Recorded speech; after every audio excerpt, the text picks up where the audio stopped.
Hi, Kushal. Thank you so much for joining us on Blitz Business. It's a pleasure to have you. Yeah. Awesome. Let's get started. So, Kushal, first tell us a little bit about yourself. We were talking and discussing you're from Bombay and all. The weather is also looking very good. Right. Yeah. So I'll tell you a brief about me. So basically, by profession, I'm a chartered accountant. So that's where my journey started in around 2007. Of course, post that, it's been roller coaster because I've been doing a lot of work, including the professional services, staffing. I'm also part of something called an ISF, which is an Indian Staffing Federation. That's where the staffing companies of India roll up to. And when I come to my branch, I'm the co-founder in my branch. That's about in 2016 is when we created my branch, and the journey post that has been fantastic. I basically take care of the entire ecosystem in my branch.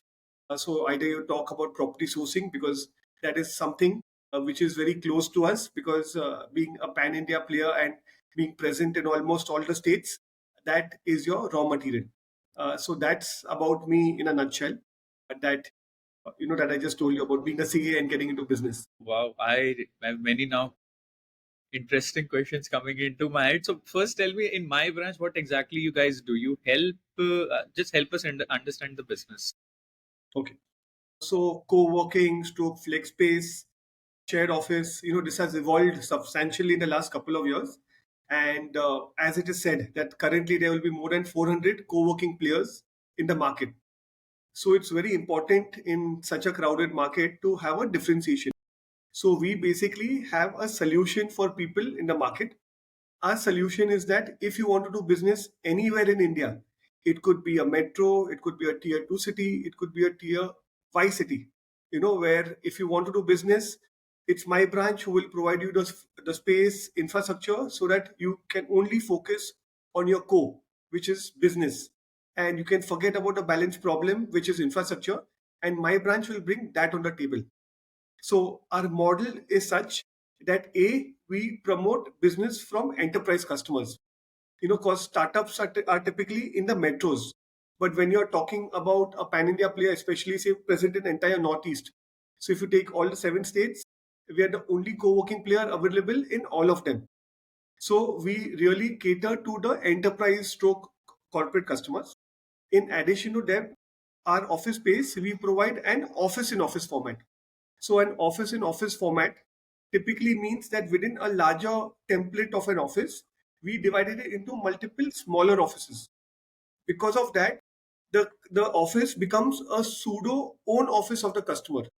So we provide them biometric, we provide them server space, we provide them branding. So that's how our name My Branch also came into play, because we are actually providing their own branch out of our office. So that's the name My Branch also came into place. So Very all the interesting. so all the corporates actually use our office as their registered office in the city or state. So they do all the necessary compliance of shop and establishment, GST, leave and license, all of it is done. So that's how we are a bit different within the co-working sector. So is it like once they come to you for my branch, now you're like, guys, tax filing, establishment, then you come to me now. It's a full Absolutely. service. Yeah. It's a full service. So in fact, we have another group company which does staffing solutions also. So we tell them that we will provide you people also across India. So it's not just tax filing and all, it's the entire ecosystem. So it's a one point solution. It's ease of doing business across India, typically. Wow. Wow. Anything left in this value chain you are not doing or you plan to do? So we are actually working on something. We don't know when it'll get kickstarted. So we are actually trying to get into certain CSR activities, because we're present in so many cities across India. And we also have, our wing called Narayan Bhargava Foundation, the CSR wing. So through that, we basically want to promote, educate, and employability. So we are actually looking at how we can use our My Branch centers as training centers to help people develop the skill so that we can also help them with employability. So Understood. we're working on So, that. That's still un- in the mix.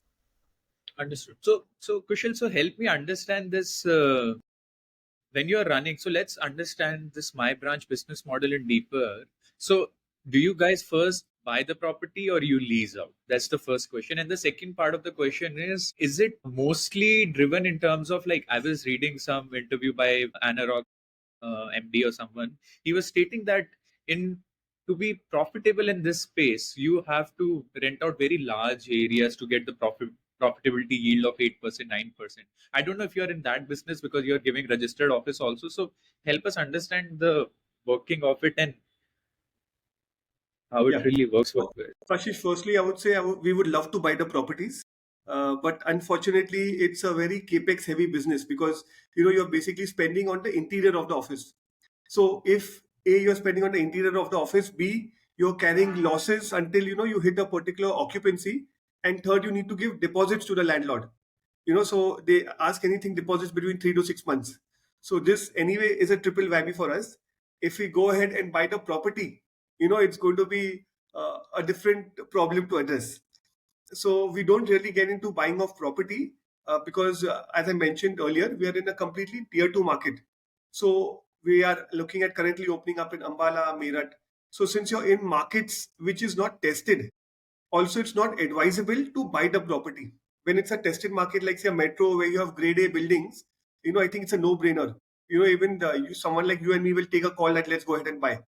But when you're in smaller city, like your city like Dimapur, Agartala, in some of these places, you can't even buy the property, because of the local. So we really don't get into buying properties. But yes, we have approximately 1 lakh square feet in our portfolio, which is owned by us, and we are sitting out of these locations. And to the second part, which you mentioned about the ANAROC report.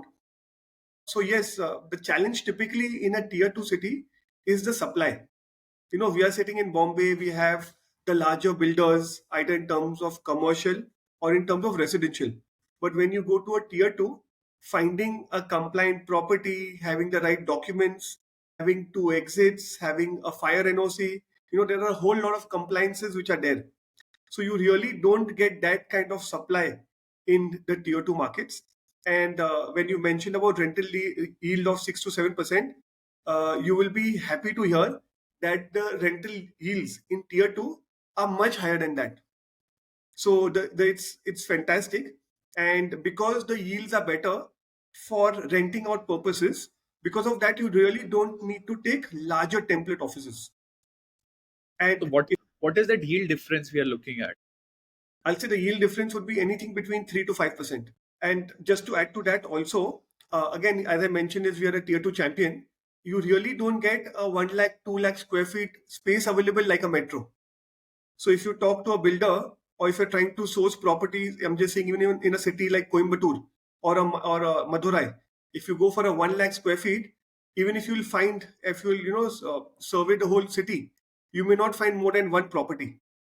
So the challenges in a tier two are very different, and that's where we stand tall. And any specific reason, Kushal, to go for tier two when you want to set up the office?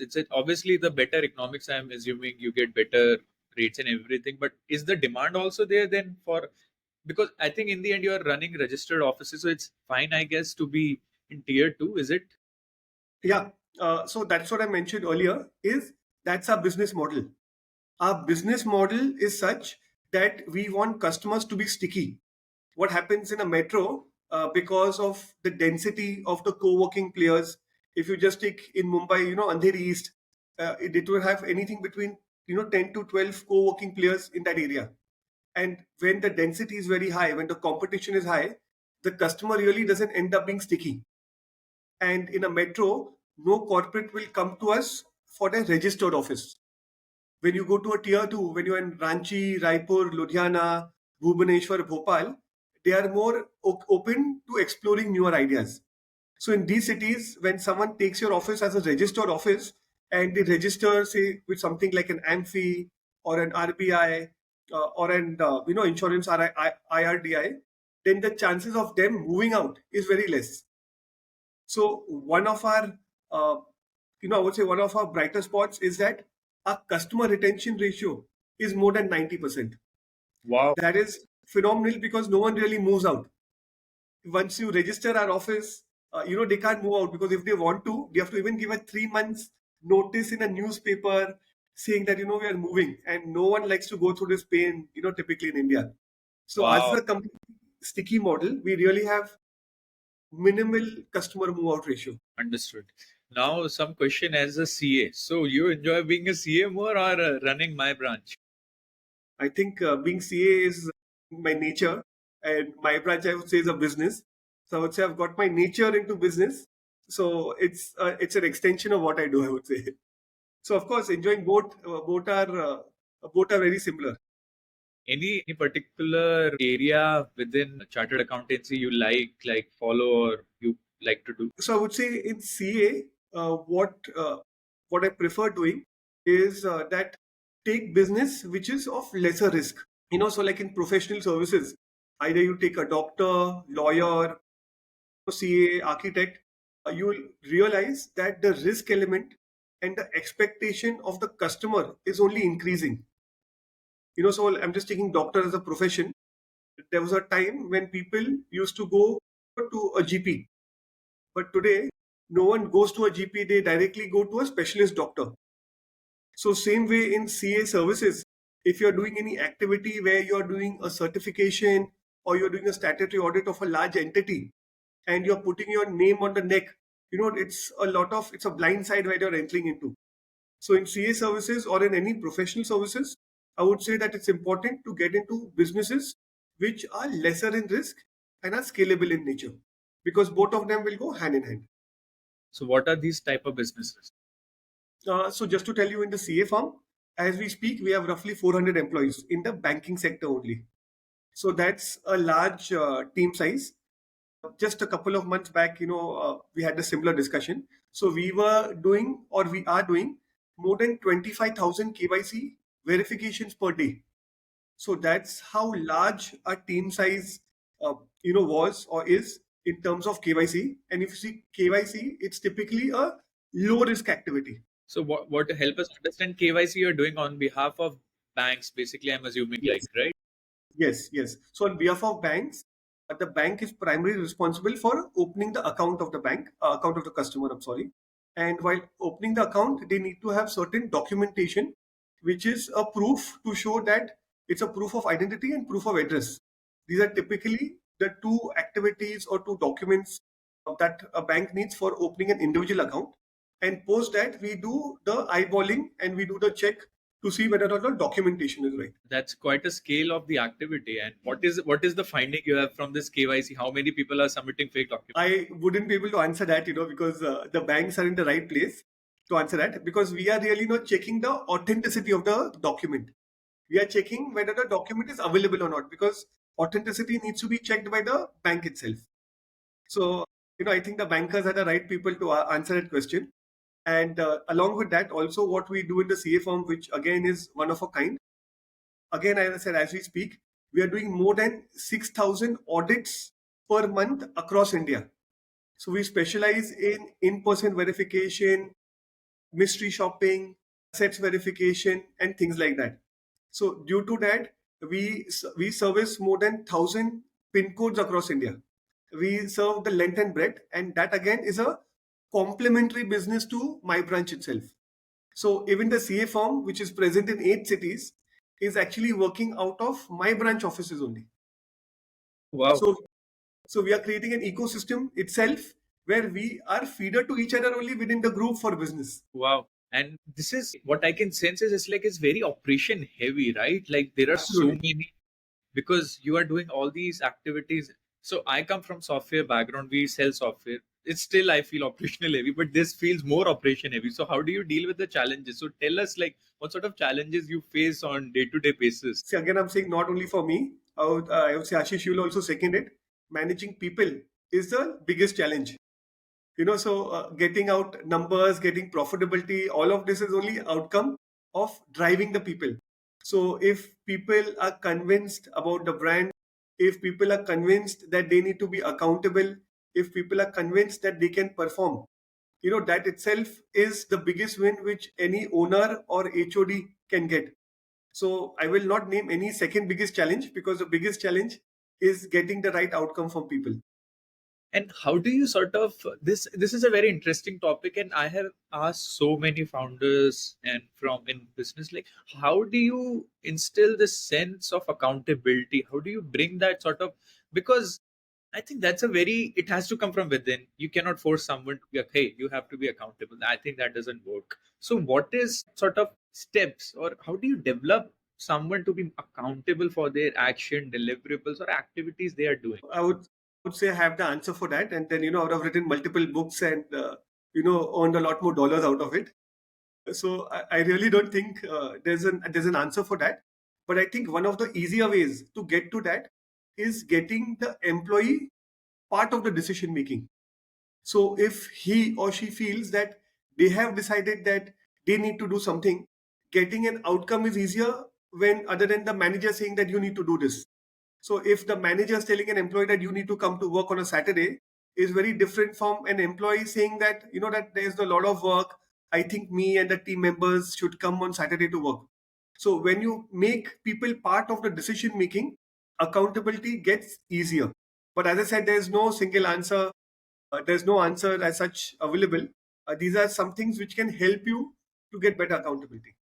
But that's a great point. I mean, and but it takes, I think, quite a lot of skills to make that sort of, bringing the person in the and to be able them to be able to say, hey, I will come on Saturday, and or something. I mean, that is because in Kushal, in like we have done like 150 160 interviews so far, and one of the common theme has been this with specific point: how to handle people management, because everybody who has run like raised multiple $1 million or someone starting from scratch, this is a common pain point for all of.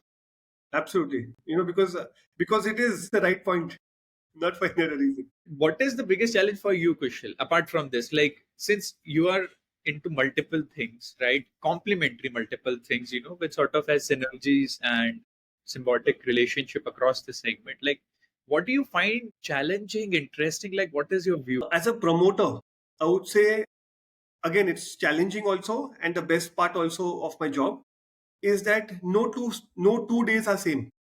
So, a lot of every day when I come in, the challenge for, say, the CA firm, the challenge for the staffing business, the challenge for my branch, every day the challenges are different. So, because of that, there's no template set available on knowing that if you're coming, what you're going to expect at work. So I would say when you're doing a BAU activity, when you're doing an activity within the box, it's very easy to work hard, achieve numbers. But when you're doing multiple things, as I mentioned, the CA business is very different from a co-working, and that is very different from a staffing business. So when you have businesses that are very diverse, able to think and compartmentalizing the mind that that this is what you need to achieve is one of the biggest challenges I feel as a founder when you're doing multiple business. If the business was complementing each other, compartmentalization wouldn't have been that difficult. But when you have multiple business, I think that's something to get the right performance out. And in this entire sort of segment, Kushal, since you understand and you have been present into multiple aspects of it, where is the opportunity? So, for example, we have many listeners who wants to start something. They hear about a business, right? In this value chain, if someone wants to start, where do you see the opportunity, or yourself, you are contemplating, hey, maybe I want to start, you know, attack on this particular piece, and we are maybe not doing right now, or it doesn't matter to me, but this is a good opportunity. See, I would say, Ashish, I would not say that what is a good opportunity, because that changes from people to people. Because the perspective of someone, perspective of yours, as you said, from software you are, and perspective of me from CA, it will always be different. So, what I would suggest is that certain things people should take into factor when deciding to get into business. So, one factor should be entry barrier. So, if there's an easy entry barrier, then for anybody else to replicate your business model becomes very easy. I'm just taking, say, for example, a restaurant. A restaurant, if you're opening, say, an idli dosa shop or something, the entry barrier isn't really there. You have to just get the right cooks, of course. But because there's no entry barrier, anybody can even open their shop next to you and take some business of yours. So entry barrier, I think, is a parameter someone needs to think of. Second thing is person needs to think whether he or she wants to do a business that is scalable. So just taking example as professional services, a doctor, a CA, a lawyer, he has that many number of hours only in a day. So he cannot do more business than the number of hours he's doing if he's doing a business which is dependent on him. Whereas if you take us in the CA firm, we are not doing any business which is dependent on the partner, which is me. We are doing business which is all dependent on adding more people at the entry level. So, second is to understand how scalable you want your business to be. And third is, in India, of course, is regulatory.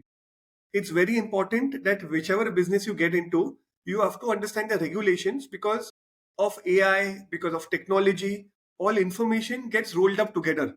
So if you swipe a credit card, either you're doing a NEFT, RTGS transaction, if you're using your UPIs, all this information now is getting rolled up, and people have already started getting notices and questions, saying that how have you spent this. So I would say these are the few things which people should factor before starting their business. And how can someone get such clarity of thought? I think I really don't know that, but I would say it's very important to have, to compartmentalize. It's very important to spend the right time on, everything. So it's not only about work.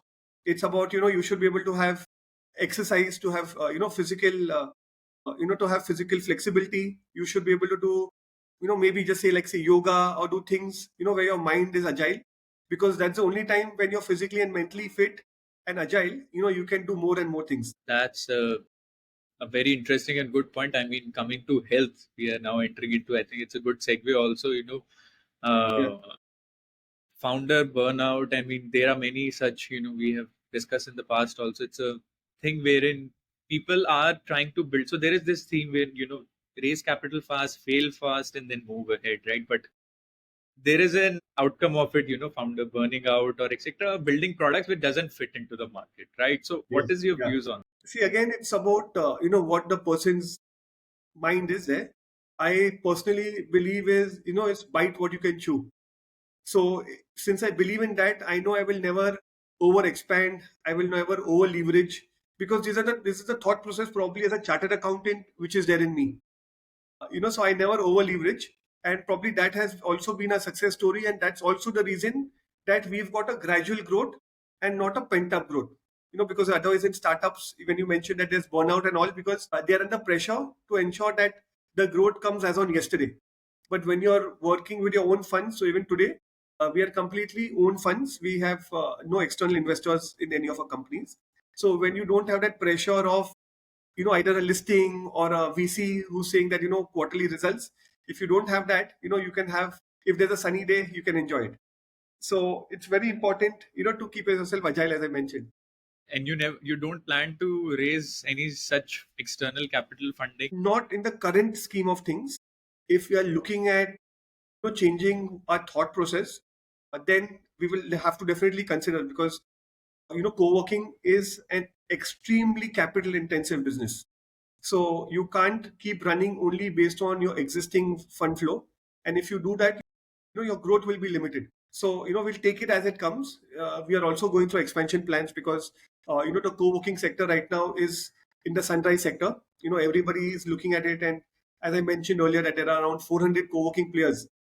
So it's the right industry to be in, and let's see how the journey goes. And I think in India, WeWork is still operational, right? I think someone acquired it for, yeah, yeah. So, Absolutely. So the but they are WeWork, doing well, right? absolutely, they're doing well. Yes. So they are one of, so the advantage, I would not say of WeWork, is the advantage of a real estate company getting into co-working is super beneficial, because a real estate company already has the inventory in the right micro markets.